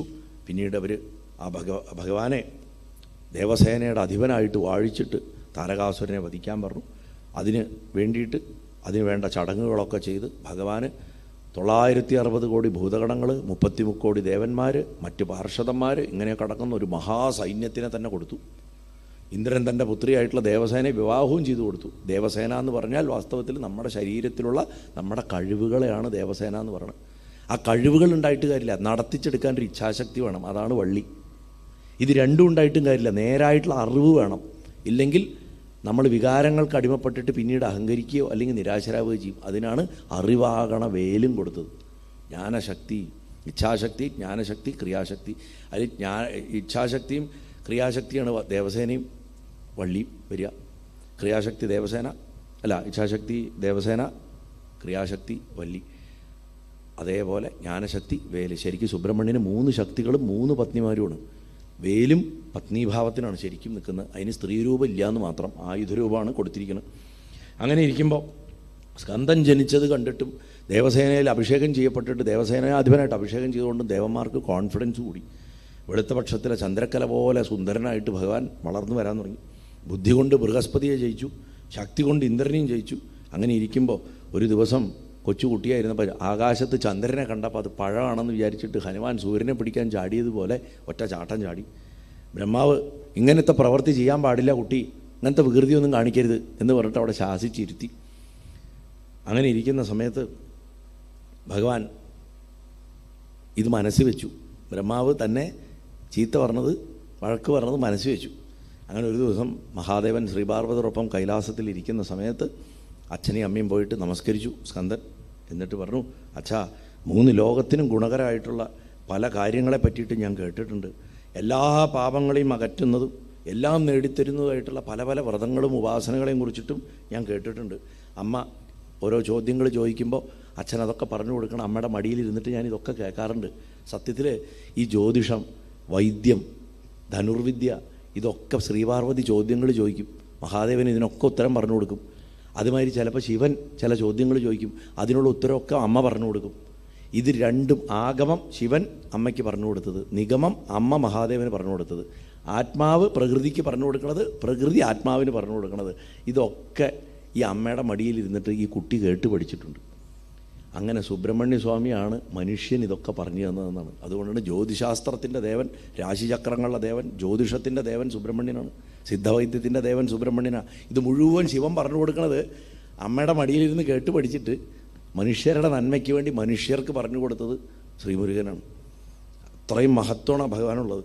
അപ്പോൾ ഇവിടെ പറയുക, എല്ലാ ശത്രുക്കളെയും ജയിക്കാൻ സഹായിക്കുന്ന ഏത് വ്രതമാണ് ഞാൻ അനുഷ്ഠിക്കേണ്ടതെന്ന് ചോദിക്കും. അപ്പോൾ നിൻ്റെ ചോദ്യം വളരെ നല്ലതാണ്. നിൻ്റെ ചോദ്യം സകല ലോകത്തിനും നന്മ വരണമെന്ന് വിചാരിച്ചിട്ടാണ് ചോദിക്കണമെന്ന് എനിക്കറിയാം, നിനക്ക് എല്ലാം അറിയാം. എന്നാലും നീ ഇത് ചോദിച്ച് ഞാനിത് പറയുമ്പോൾ ഇത് രേഖപ്പെടുത്തി വയ്ക്കും പ്രപഞ്ചത്തിൽ. അത് നാളെ സാധാരണക്കാരായിട്ടുള്ള മനുഷ്യർക്ക് ഉപകാരപ്പെടും. അതുകൊണ്ട് ഐശ്വര്യം ഉണ്ടാക്കുന്നതും എല്ലാ ദുഃഖങ്ങളും നശിപ്പിക്കുന്നതായിട്ടുള്ള ഒരു വ്രതം പറയാം. അത് ഗണേശ ചതുർത്ഥി വ്രതാനുഷ്ഠാനമാണ് എന്ന് പറഞ്ഞിട്ട് ആ ഗണേശവ്രത മഹാത്മ്യത്തിനെ പറ്റിയിട്ട് കൂടുതൽ കാര്യങ്ങൾ അറിയണം, എനിക്ക് വ്രതാനുഷ്ഠാനത്തിൻ്റെ രീതികളൊക്കെ പറഞ്ഞു തരണം, ഏത് മാസത്തിലാണ് വ്രതം അനുഷ്ഠിക്കേണ്ടത്, എന്താണ് അതിൻ്റെ ഫലം എന്നൊക്കെ ചോദിച്ചപ്പോൾ മഹാദേവൻ വളരെ സന്തോഷത്തോടു കൂടിയിട്ട് ആ വ്രതാനുഷ്ഠാനത്തിനെ പറ്റിയിട്ടൊക്കെ പറഞ്ഞു കൊടുത്തു. ശ്രാവണ മാസത്തിൽ വെളുത്ത പക്ഷത്തിലെ ചതുർത്ഥിയുടെ ദിവസമാണ് വ്രതം തുടങ്ങേണ്ടത്. എണ്ണ തേച്ച് കുളിച്ച് ശുദ്ധി വരുത്തി നിത്യകർമ്മങ്ങളൊക്കെ ചെയ്തതിന് ശേഷം നല്ല വാഴപ്പണ്ടിയൊക്കെ കൊണ്ട് അലങ്കരിച്ചിട്ടുള്ളൊരു മണ്ഡപം ഉണ്ടാക്കി അതിൽ കലശം വെച്ച് പൂജിക്കണം. അത് ചെമ്പിൻ്റെ കലശോ പിച്ചളയുടെ കലശോ വയ്ക്കാം. മണ്ഡപത്തിനെ അലങ്കരിക്കാൻ കരിമ്പും പൂക്കളൊക്കെ ഉപയോഗിക്കണം. എല്ലാ ദിവസവും ഈ നേരമായി കഴിഞ്ഞാൽ അല്ലേ ഇങ്ങനെ ഒരു ശബ്ദം കടന്നു പോകും. അപ്പോൾ കുടം എങ്ങനെയാണ് കലശക്കുടം ഉണ്ടാക്കേണ്ടതെന്നുള്ള വിധിയൊക്കെ പറഞ്ഞു കൊടുക്കണു. എന്ത് പത്മമാണ് വരയ്ക്കേണ്ടത്, അഷ്ടദള പത്മം വരയ്ക്കണം. അതേപോലെ തന്നെ സ്വർണം കൊണ്ടോ വെള്ളി കൊണ്ടോ നിർമ്മിച്ചിട്ടുള്ള ഗണപതിയുടെ വിഗ്രഹം വെക്കണം. അതിന് ഷോഡശോപചാര പൂജ ചെയ്യണം. 21 വിഭവങ്ങൾ വേണം. അതേപോലെ 21 നാണയങ്ങൾ വെച്ച് ദക്ഷിണ കൊടുക്കണം. 21 കറുകനാമ്പും അർപ്പിക്കണം എന്നൊക്കെ പറഞ്ഞ് വിസ്തരിച്ചിട്ട് ഇതങ്ങനെ പറഞ്ഞു കൊടുക്കണം. ഇങ്ങനെ ഒരു മാസക്കാലം ഭാദ്രപദ മാസത്തിലെ ചതുർത്ഥി വരെ പൂജ കഴിക്കണം. ഈ ദിവസങ്ങളിലൊക്കെ രാത്രി ഗണേശപുരാണം കേൾക്കുകയും വേണം, ഭജന നടത്തണം, സഹസ്രനാമം ജപിക്കണം. പിന്നീട് 6 അക്ഷരമുള്ള ഷഡക്ഷര മഹാമന്ത്രം വക്രതുണ്ടായ ഹും എന്നുള്ള അക്ഷരം ആ മന്ത്രം ജപിച്ച് ഉപാസിച്ച് ഗണപതി ഭഗവാനെ പ്രീതിപ്പെടുത്തണം. ഭഗവാനെ സ്തുതിക്കണ കീർത്തനങ്ങൾ പാടണം എന്നൊക്കെ പറഞ്ഞ് ഉപദേശത്തെ കൊടുക്കും. അപ്പോൾ ഭഗവാൻ ചോദിക്കും, ആ ഷഡക്ഷര മന്ത്രം ഏതാ എന്ന് ചോദിക്കുമ്പോൾ ഷഡക്ഷര മന്ത്രം ഉപദേശിച്ചു കൊടുക്കും. അതിൻ്റെ കൃത്യമായിട്ടുള്ള അനുഷ്ഠാനവും ജപവും ഒക്കെ സുബ്രഹ്മണ്യസ്വാമി ചെയ്യണതിൻ്റെ അവസാനത്തിൽ ഗണപതി ഭഗവാൻ പ്രത്യക്ഷപ്പെട്ട് സ്കന്ദൻ്റെ അടുത്ത് താരകനെ ജയിക്കാൻ പറഞ്ഞു എന്നാണ് പറഞ്ഞു. ഇവിടെ നമ്മൾ മനസ്സിലാക്കേണ്ടതുണ്ട്, ഇവിടെ ഗണപതി എന്ന് പറയുന്നത് ശിവൻ്റെയും പാർവതിയുടെയും പുത്രൻ എന്നുള്ള ഭാവത്തിലല്ല, ബ്രഹ്മം, സനാതന ബ്രഹ്മം എന്നുള്ള അർത്ഥത്തിൽ ആ മഹാഗണേശനെ, ആദിഗണേശനെയാണ് പറയണതെന്ന് മറക്കാൻ പാടില്ല. നമ്മളത് ശിവപുത്രനല്ലേ, അദ്ദേഹം എന്തിനാ പ്രത്യക്ഷപ്പെടണം, അദ്ദേഹത്തിനെ പൂജിക്കാൻ എന്തിനാ ശിവൻ പറഞ്ഞു കൊടുക്കണം, ഇതൊന്നും ചിന്തിക്കാതെ അത് ആ സത്യവസ്തുവായിട്ടുള്ള ബ്രഹ്മത്തെയാണ് ഉപാസിച്ചത് സ്കന്ദൻ എന്ന് മനസ്സിലാക്കുക. മാത്രമല്ല വരങ്ങൾ നൽകിയ കൂട്ടത്തിൽ ഇവിടെ സുബ്രഹ്മണ്യ സ്വാമിക്ക് മയൂരവാഹനത്തിനെ കൊടുക്കുന്നതും ഗണപതി ഭഗവാനാണ്. താൻ ഉപയോഗിച്ച മയിലാകണ വാഹനത്തിനെ തൻ്റെ സഹോദരനായിട്ടുള്ള ഭഗവാന് കൊടുത്തതായിട്ടാണ് ഗണേശപുരാണം പറയണത്. യഥാർത്ഥം മറ്റു കഥകളിലൊക്കെ മയൂരമായിട്ട് മാറുന്നത് ഈ താരകാസുരനാണ്. താരകനെ വധിച്ചതിന് ശേഷം ശൂരപത്മൻ കോഴിയാകണ കൊടിയടയാളമായിട്ടും, അതേപോലെ തന്നെ സിംഹമുഖൻ എന്ന് പറയുന്ന രണ്ടാമത്തെ അനിയൻ ദേവിയുടെ വാഹനമായിട്ടുള്ള സിംഹമായിട്ടും, താരകാസുരൻ സുബ്രഹ്മണ്യസ്വാമിയുടെ തന്നെ വാഹനമായിട്ടുള്ള മയൂരമായിട്ടും മാറിയെന്നാണ് സങ്കല്പം. പക്ഷേ ഇവിടെ മയൂരവാഹനം കൊടുക്കുന്നത് ഭഗവാനാണ്. എന്നിട്ട് മയൂരധ്വജൻ എന്ന പേര്, ശരിക്ക് കുക്കുടധ്വജനാണ്, കോഴി കൊടിയടയാളമായിട്ടുള്ള ആളാണ് സുബ്രഹ്മണ്യസ്വാമി. ഇവിടെ പക്ഷേ മയിൽ കൊടിയടയാളമായിട്ടുള്ളവൻ എന്ന അർത്ഥത്തിൽ മയൂരധ്വജൻ എന്നുള്ള പേരും കൂടി കൊടുത്തു. ഇതൊക്കെ കൊടുത്ത ഗണപതി ഭഗവാൻ താൻ തൻ്റെ സഹോദരനായിട്ടുള്ള ഈ സ്കന്ദന് ഇങ്ങനത്തെ ഇത്രയും അനുഗ്രഹങ്ങൾ കൊടുത്ത താൻ ഇനി മുതൽക്ക് ലക്ഷ വിനായകൻ എന്ന പേരിൽ അറിയപ്പെടും എന്ന് പറഞ്ഞിട്ട് കൽപ്പിക്കുകയും ചെയ്തു. അതാണ് ഈ ലക്ഷവിനായക അവതാരം. അത് നമ്മളിപ്പോൾ വായിച്ചു കഴിഞ്ഞു. സ്കന്ദൻ വായിക്കാൻ പോവുകയാണ്, ലക്ഷവിനായക അവതാരം വായിക്കാൻ പോകും. അപ്പോൾ ആ ഗണപതി ഭഗവാന്റെ മഹത്തായിട്ടുള്ള ഒരു വിഗ്രഹം നിർമ്മിച്ചിട്ട് 1,00,000 മോദകങ്ങളും 1,00,000 കറുകനാമ്പുകളും കൊണ്ട് ഭഗവാനെ അപ്പോൾ ആരാധിച്ചു എന്നാണ് പറഞ്ഞു. ബ്രാഹ്മണർക്കൊക്കെ ഭോജനം കൊടുത്തു, അവരെയൊക്കെ തൃപ്തിപ്പെടുത്തി. അതിനുശേഷം താരകാസുരനെ നശിപ്പിക്കാൻ പുറപ്പെട്ടു. 33 കോടി ദേവന്മാർക്ക് നശിപ്പിക്കാൻ പറ്റാത്തവനാണ് താരകാസുരൻ. പക്ഷേ ഗണേശവ്രതം കൊണ്ട് നേടിയിട്ടുള്ള ആ ശക്തി കൊണ്ട് താരകാസുരനെ സുബ്രഹ്മണ്യസ്വാമി ഒരു വേലിൻ്റെ ഒരൊറ്റ ഏറുകൊണ്ട് അവനെ നശിപ്പിച്ചു കളഞ്ഞു, അവനെ വധിച്ചു. ഇന്ദ്രാദികൾക്കൊക്കെ സ്കന്ദൻ ആരാധ്യനായിട്ടും പൂജ്യനായിട്ടും ഭവിച്ചു. ഋഗ്വേദത്തിൻ്റെ 1-ാമത്തെ മന്ത്രം ആ ഒരൊറ്റ കാരണം കൊണ്ട് തന്നെ സുബ്രഹ്മണ്യസ്വാമിയാണ് കുറിക്കണമെന്ന് പറയും. അഗ്നിമീളേ പുരോഹിതം യജ്ഞസ്യ ദേവമൃത്യുജം ഹോതാരം രത്നദാവെന്ന് ധാതമെന്ന് പറയണതിൽ അഗ്നി എന്ന് പറയുന്നത് മുന്നിൽ നിന്ന് നയിക്കണവൻ എന്ന അർത്ഥത്തിലാണ്. അതുകൊണ്ട് സുബ്രഹ്മണ്യനെയാണ് ആ മന്ത്രം കൊണ്ട് ആരാധിക്കേണ്ടതെന്ന് ആചാര്യന്മാർ പറഞ്ഞിട്ടുണ്ട്. ഏലൻ എന്ന് പറയുന്ന ഒരു രാജാവിൻ്റെ നാട്ടിൽ വെച്ചിട്ടാണ്, ആ രാജാവ് ഭരിക്കണ പ്രദേശത്താണ് സുബ്രഹ്മണ്യസ്വാമി ഇരുന്ന് തപസ് ചെയ്തിട്ട് ലക്ഷവിനായകനെ പ്രത്യക്ഷപ്പെടുത്തിയതും ഈ ക്ഷേത്രം സ്ഥാപിച്ചതും. അതുകൊണ്ട് ആ നഗരം ലക്ഷവിനായക ക്ഷേത്രമായിട്ട് പ്രസിദ്ധമായിട്ട് തീർന്നു എന്ന് പറയുന്നവിടെ ആ കഥ അവസാനിക്കണം. ഞാൻ 12:15 വരെ പോട്ടെ. 12:15 അല്ല, ഇപ്പോൾ ഇനിയിപ്പോൾ 12:45 ഇനിയിപ്പോൾ നിർത്താം. സോറി, ഇപ്പോൾ 12:45, ഒരു 5 മിനിറ്റ് കൂടെ ഒരു കഥ കൂടെ പറഞ്ഞിട്ട് ഭജനയിലേക്ക് പോവാം. ആയിക്കോട്ടെ. ഈ സമയത്ത് വ്യാസമഹർഷി ബ്രഹ്മാവിൻ്റെ അടുത്ത് ചോദിച്ചു, ഇതൊക്കെ കേട്ടു സന്തോഷമായി, ആ പാവം ശരീരം പോയ കാമദേവൻ എന്ത് ചെയ്തു? അദ്ദേഹത്തിന് എങ്ങനെയാണ് മോക്ഷം കിട്ടിയത്? അദ്ദേഹത്തിന് തിരിച്ച് ശരീരം കിട്ടിയോ എന്ന് ചോദിച്ചു. മഹാദേവൻ കാമദേവനെ ദഹിപ്പിച്ചപ്പോൾ കാമദേവൻ്റെ ഭാര്യയായിട്ടുള്ള രതിക്ക് തൻ്റെ ഭർത്താവ് ചെയ്ത അപരാധം മനസ്സിലായി. തൻ്റെ ഭർത്താവിനെ കുറിച്ച് ആലോചിച്ച് വിലപിച്ചുകൊണ്ട് ഭഗവാന്റെ കാൽക്കൽ പോയിട്ട് നമസ്കരിച്ചു. ഭഗവാനോട് ക്ഷമിക്കണമെന്ന് പറഞ്ഞു. ശിവൻ്റെ മഹാത്മ്യത്തിനെ പല വിധത്തിലൊക്കെ പ്രശംസിച്ചു. അവസാനം ഭഗവാൻ അവളുടെ ദയ തോന്നിയിട്ട് അനുഗ്രഹിച്ചു. നിൻ്റെ ഭർത്താവായിട്ടുള്ള കാമദേവനെ പുനരുജ്ജീവിപ്പിക്കാം, പക്ഷേ അതിന് ചില നിയമങ്ങളൊക്കെ ഉണ്ട്. അപ്പോൾ ഇവൾ പറഞ്ഞത് എന്താ വെച്ചാൽ, കാമദേവനെ പുനരുജ്ജീവിപ്പിച്ചാൽ മാത്രമേ ഭാര്യയായിട്ടുള്ള എനിക്ക് നിലനിൽപ്പുള്ളൂ, എനിക്കൊരു ജീവിതം ഉണ്ടാവുള്ളൂ. അതുകൊണ്ട് എത്രയും പെട്ടെന്ന് അദ്ദേഹത്തിന് ആ ശാപമോക്ഷം കൊടുത്ത് ശരീരം കൊടുക്കണമെന്ന് പറഞ്ഞു. അപ്പോൾ ഭഗവാൻ അവളെ അനുഗ്രഹിച്ചു. നീ ഓർമ്മിക്കുന്ന സമയത്ത് കാമദേവൻ വരും എന്ന് പറഞ്ഞ് അനുഗ്രഹിച്ചു. ഈ ഓർമ്മിക്കുന്ന സമയത്ത് വരുന്ന വികാരമായതുകൊണ്ടാണ് കാമദേവന് മനോഭൂ എന്ന് പേര് എന്ന് പുരാണം പറയുന്നു. മനസ്സിൽ വിചാരിക്കുമ്പോഴേക്കും കാമൻ വരും, അതാണ് അനുഭവം. അപ്പോൾ അതുകൊണ്ട് കാമദേവന് മനോഭൂ എന്നുള്ള പേര് പറഞ്ഞു. അങ്ങനെ ഭർത്താവിൻ്റെ പ്രാപ്തി കൊണ്ട് രതിയുടെ ആഗ്രഹങ്ങളൊക്കെ നടക്കുന്നു മറ്റും അനുഗ്രഹിച്ചു. വിഷ്ണുവിന് ഇവിടെ വിഷ്ണുവിന് രമയിൽ എന്നാണ് പറയണത്, മഹാലക്ഷ്മിയിൽ. കൃഷ്ണന് രുക്മിണിയിൽ എന്ന് പറയുന്നില്ല. വിഷ്ണുവിൽ രമയിൽ പ്രദ്യുമ്നൻ എന്ന പേരിൽ കാമൻ വീണ്ടും പുനർജനിക്കും എന്ന് പറഞ്ഞു. ശിവൻ്റെ വാക്കുകളൊക്കെ കേട്ടിട്ട് രതീദേവി മനസ്സ് സമാധാനപ്പെടുത്തി വീട്ടിലേക്ക് തിരിച്ചു വന്നു. കുറച്ച് കഴിഞ്ഞ് നോക്കുമ്പോൾ തൻ്റെ ഭർത്താവിനെ സ്മരിച്ചപ്പോൾ അനങ്കനായിട്ട് ശരീരമില്ലാത്ത രൂപത്തിലാണ് അനങ്കൻ, അംഗങ്ങളില്ലാത്തവൻ. കാമദേവന് മരണമില്ല, ശരീരേ പോയുള്ളൂ. ആ അനങ്കനായിട്ട് അവിടെ പ്രത്യക്ഷപ്പെട്ടു. പക്ഷേ അംഗങ്ങൾ, ശരീരമില്ലാത്ത ഒരാൾക്ക് സന്തോഷമില്ലല്ലോ. അതുകൊണ്ട് കാമദേവന് വലിയ ദുഃഖം തോന്നി. അദ്ദേഹം മഹാദേവൻ്റെ അടുത്ത് പോയിട്ട് വീണ്ടും കരഞ്ഞ് പ്രാർത്ഥിച്ച് പറഞ്ഞു, എനിക്ക് എന്തിനാ ശരീരം ഇല്ലാണ്ടാക്കിയത് അവിടുന്ന്? എൻ്റെ ഈ അവസ്ഥ എന്തുകൊണ്ടാണ് വന്നതെന്ന് ചോദിച്ചപ്പോൾ പറഞ്ഞു, നീ എൻ്റെ തപസ് വിഘ്നം ഉണ്ടാക്കി, അതുകൊണ്ടാണ് ഇത് സംഭവിച്ചതെന്ന് പറഞ്ഞു. അപ്പോൾ പറഞ്ഞു, അങ്ങയുടെ തപസ്സിന് വിഘ്നം വരുത്തിയത് എൻ്റെ കുറ്റമല്ലല്ലോ, ദേവന്മാർക്കും ലോകത്തിൻ്റെ നന്മയ്ക്കും വേണ്ടിയിട്ടല്ലേ ഞാനിത് ചെയ്ത്. താരകാസുരനെ വധിക്കാൻ ഒരു പുത്രൻ അങ്ങേക്ക് ഉണ്ടാവാൻ വേണ്ടിയിട്ടല്ലേ ഞാനിത് ചെയ്തത്. ഇപ്പോഴാണെങ്കിൽ ആ കാര്യങ്ങളൊക്കെ നടക്കുകയും ചെയ്തു, ഞാൻ മാത്രം ശരീരമില്ലാത്ത അവസ്ഥയിൽ ഇങ്ങനെ അലഞ്ഞു നടക്കണം. ഇതിനു വേണ്ടി ഏറ്റവും പണിയെടുത്ത ആൾ ഞാനാണ്, എനിക്ക് മാത്രം ഒരു ഗുണമുണ്ടായില്ല എന്ന് പറഞ്ഞിട്ട് സങ്കടപ്പെട്ടു. മാത്രമല്ല, ദേവന്മാരിൽ വെച്ച് ഏറ്റവും സുന്ദരൻ ഞാനായിരുന്നു. എനിക്ക് സൗന്ദര്യമുള്ള ഒരു ശരീരമുണ്ടായിരുന്നു, അത് മുഴുവൻ നഷ്ടപ്പെട്ടു പോയി എന്ന് പറഞ്ഞു. അപ്പോൾ ആ സമയത്ത് മഹാദേവൻ കാമദേവന് ഗണപതി ഭഗവാന്റെ ഏകാക്ഷര മന്ത്രം ഉപദേശിച്ചു കൊടുത്തു. അനങ്കൻ ഒരു പുണ്യസ്ഥലത്ത് വന്ന് ഇരുന്ന് ഭഗവാനെ ധ്യാനിച്ച് ആ ഏകാക്ഷര മന്ത്രം ജപിച്ച് സിദ്ധി വരുത്തിയപ്പോൾ ശരീരം കിട്ടി. ഗണേശൻ പ്രത്യക്ഷപ്പെട്ടു. ആ നിരാകാരനായിട്ടുള്ള താൻ കാമനോടുള്ള ആ കാമൻ്റെ ആ മന്ത്രജപത്തിലുള്ള താല്പര്യം കൊണ്ട് മാത്രമാണ് വന്നതെന്ന് പറഞ്ഞു. തനിക്ക് പഴയ പോലെ ശരീരം തരണമെന്ന് ഭഗവാന്റെ അടുത്ത് പ്രാർത്ഥിച്ചു കാമദേവൻ. അതിൻ്റെ ഫലമായിട്ട് ഭഗവാൻ അനുഗ്രഹിച്ചു. മാത്രമല്ല, അചഞ്ചലമായിട്ടുള്ള ഭക്തി തനിക്ക് ഗണപതി ഭഗവാനിൽ ഉണ്ടാവണം എന്നും പ്രാർത്ഥിച്ചു. അപ്പോൾ ഗണപതി ഭഗവാൻ പറഞ്ഞു, അല്ലയോ കാമദേവ, നിൻ്റെ പ്രാർത്ഥന നടക്കും, മഹാലക്ഷ്മിയിൽ നിന്ന് ജനിക്കണ നിനക്ക് സർവാവയവ സൗന്ദര്യം ഉണ്ടാവും എന്ന് പറഞ്ഞിട്ട് അനുഗ്രഹിച്ചു. അങ്ങനെ ഭഗവാന്റെ അനുഗ്രഹം കൊണ്ട് കാമദേവൻ വിഷ്ണുവിൻ്റെയും ലക്ഷ്മിയുടെയും പുത്രനായിട്ട് പ്രദ്യുമ്നനായിട്ട് ജനിച്ചു എന്ന് പറയണു. അവിടം തൊട്ടിട്ട് ഗണേശപുരാണത്തിൽ ശ്ലോകത്തിൽ രുക്മിണിയുടെ ഉദരത്തിലാണ് പ്രദ്യുമ്നൻ ജനിച്ചത് എന്ന് പറയുന്നുണ്ട്. അങ്ങനെ ജനിച്ച പ്രദ്യുമ്നനെ 6ാമത്തെ ദിവസം ശംബരാസുരൻ മോഷ്ടിച്ചിട്ട് കടലിൽ കൊണ്ടു എറിഞ്ഞു. ഒരു മത്സ്യം ആ കുഞ്ഞിനെ വിഴുങ്ങി. അത് ശംബരൻ്റെ ഭാര്യ എന്ന് പറയുന്ന മായാവതിയുടെ കയ്യിലെത്തിപ്പെട്ടു.